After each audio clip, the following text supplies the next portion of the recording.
YouTube நண்பர்களுக்கு என்னுடைய பணிவான வணக்கம். 25/1/2024 வியாழக்கிழமைக்கு உண்டான இன்றைய ராசி பலன்கள் நம்ம இந்த பதிவில் பார்க்கவிருக்கிறோம். மகரம் ராசிக்கு உண்டான பலன்கள் எப்படி இருக்குன்னு இந்த பதிவில் நம்ம பார்க்கலாம். இன்று கணவன் மனைவிக்கிடையே ஒற்றுமை அதிகரிக்கும். நண்பர்களின் உதவியால் சில பிரச்சனைகள் இன்று நீங்கும். புதிய நபர்களின் அறிமுகம் உங்களுக்கு இன்றைக்கு ஏற்படும். மனதில் இருந்து வந்த சங்கடங்கள் விலகும். எதிர்பார்த்த செய்தி கிடைக்கப் பெறுவீர்கள். பணிகளில் இருந்து வந்த சோர்வு இன்றைக்கு விலகும். வருவாய் சார்ந்த செயல்பாடுகளில் கவனமாக இருக்க வேண்டும். ஆர்வம் நிறைந்த நாளாக இந்நாள் உங்களுக்கு இருக்கும். இன்று உங்களுடைய அதிர்ஷ்ட திசை தெற்கு, அதிர்ஷ்ட எண் 8, அதிர்ஷ்ட நிறம் மஞ்சள்.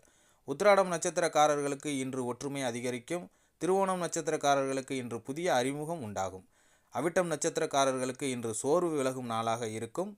அன்பர்களே, இந்த பதிவு உங்களுக்கு பிடிச்சிருந்தால் நம்ம சேனலை லைக் பண்ணுங்கள், ஷேர் பண்ணுங்கள், கமெண்ட் பண்ணுங்கள். குறிப்பாக சப்ஸ்கிரைப் பண்ணி பக்கத்தில் இருக்கிற பெல் ஐக்கானை கிளிக் பண்ணி ஆளுங்கிற ஆப்ஷனையும் கிளிக் பண்ணுங்கள். நன்றி, வணக்கம்.